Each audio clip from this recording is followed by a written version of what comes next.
The Rumor Report with Angela Yee on The Breakfast Club. So listen up. Well, how did Sunday night's Oscars do? It did less than 10 million viewers. It's an all-time low of 9.85 million viewers. That's down almost 60% from the 24 million who watched last year. And that was the lowest ever. So I ain't gonna front. I didn't even know it was on. Yeah, but I think that they got to stop acting like, the television is the only place where people watch these award shows. I don't know. I just wonder when I hear about these low award show ratings. I mean, 10 million people, are they factoring in everything? Because I know it was streaming live on YouTube as well. Do they factor in social media impressions? I think all that has to count in 2021 because people just aren't watching on their TVs. well, the high was 60 million in 1998. So being less than 10 million, that's a pretty deep fall. 1998, there was no social media. There was no YouTube in 1998. There wasn't no other way to watch the Oscars except for television. I just wonder what the numbers are when they factor in everything. Social media impressions, YouTube views, all of that good stuff. I just wonder. Well, last year was 24 million, so that's still a pretty deep drop. People even are- from just last year when all of that stuff existed. People are turning But away more and more from television. That's it. They're if watching you on. remember, I didn't even know it was on. like I didn't see people talking about it. Usually people are excited about it, and I didn't see that excitement this year myself. all right, now, Chadwick Boseman, a lot of people were upset. They thought he was snubbed at the Oscars, but his brother says the family is not upset. His brother, Derek Boseman, told TMZ he doesn't view Chadwick not winning an Oscar for Best Actor as a snub because every nominated actor was excellent and deserving of the award. He said the family is not upset or agitated whatsoever, and they said that they do wish Hopkins and Sir Anthony Hopkins and his family all the best because, as Derek said, I'm sure Anthony would if Chad won. So for everybody that's upset that Chadwick Boseman, as they feel, got snubbed, that's how the family is feeling. Yeah, and Chadwick Boseman is Chadwick Boseman. You know, God bless my South Carolina brethren. He does not need the Oscars validation. He's Chadwick Boseman.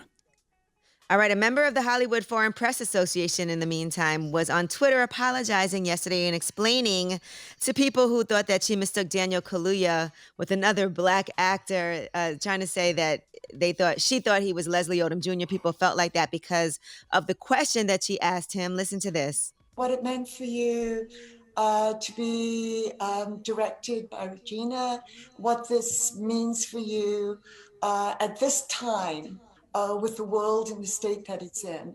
Say that question again, please. I was wondering what it meant for you to win with the world in the state that it's in at the moment.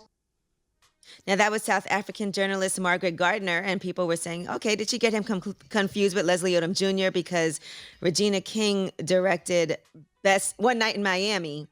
And so she went to Twitter to say that she actually did not make a mistake. This got even more confusing. She kind of should have left it alone. She said, Daniel Kaluuya, I did not mistake you for Leslie Odom Jr. I'm sorry if it seemed that way. I had wanted to ask about Regina King not being nominated as a director for One Night in Miami and your win for Judas and the Black Messiah for the community at this time. There was a sound issue. So I dropped the part about Regina King and restated my question. What does it mean for the community at this time? When I listened to the audio, I do understand, but there was no confusion. This is my last tweet on my mistake. I apologize to Daniel Kaluuya for my words. I apologize to anyone else who was offended by them. Yeah, that cleanup was more confusing than what she initially said. She should have just said, I didn't know, I didn't get him confused with another actor. I just thought Regina King directed Judas and the Black Messiah. That's what she should have said. Or just be like, oop, I made a mistake real quick and my mind was confused and I restated the question properly. That's all. But she clearly said Regina King. Woke Regina. All right. Oh, can y'all hear me? Mm-hmm. Yes. I felt like it went out for a second. Sorry about that. All right. Now, Oprah is going to be on with Dr. Oz, and there's a teaser. This episode is going to actually air on Thursday. And she was talking about the guilty verdict for Derek Chauvin and how emotional it was for her. Here's the teaser. Derek Chauvin, the murder verdict. I mean, you mentioned that brought tears to your eyes. Is that part of what you're talking about? That it affects you differently than maybe other people might have been affected because of the life experience, the childhood experience you bring to that event? Well, I think it not only affected me, but I think all people of color, particularly Black people, were affected in a different way. I will tell you, Dr. Oz, I mean, even now, just talking about it, thinking about it, makes me emotional. Now, she also said she had flashbacks of Emmett Till and all the names that we've heard protesters speak for. And she told Dr. Oz she had a dream about Emmett Till the night before the verdict where we were all on a bus together and the bus blew up. She said, I wake in that morning like, what does that mean? And does this mean the whole trial is going to blow up? She said, I went to bed after the verdict thinking about Emmett Till and the fact that he never received justice. And this moment was a sacrifice for all of the people who didn't receive justice. Yeah, but she has a new book that she's talking about, by the way, What Happened to You? Conversations on Trauma, Resilience, and Healing. Yeah. I mean, that guilty verdict was great, but nothing has changed, and nothing will change until laws and legislation change in this country. Not to mention there's so many police officers across the country who are upset by that verdict, and we have nothing to protect us from them. There's no policies in place to protect us from those individuals. So nothing will change until laws and legislation change. Jessica Alba's company, Honest, and I'm sure you guys are all familiar with Honest, is products that for kids that doesn't have anything toxic in it, right? Mm-hmm. Right now, they're saying that they're aiming for a valuation of over $1.5 billion in its IPO, which is going to be happening soon. So for you guys that are watching the stock market and thinking about things that you might want to invest in, there's a lot of places that you can actually invest. I was looking at what's happening with that company. And have y'all used Honest for your kids or anything? Yes.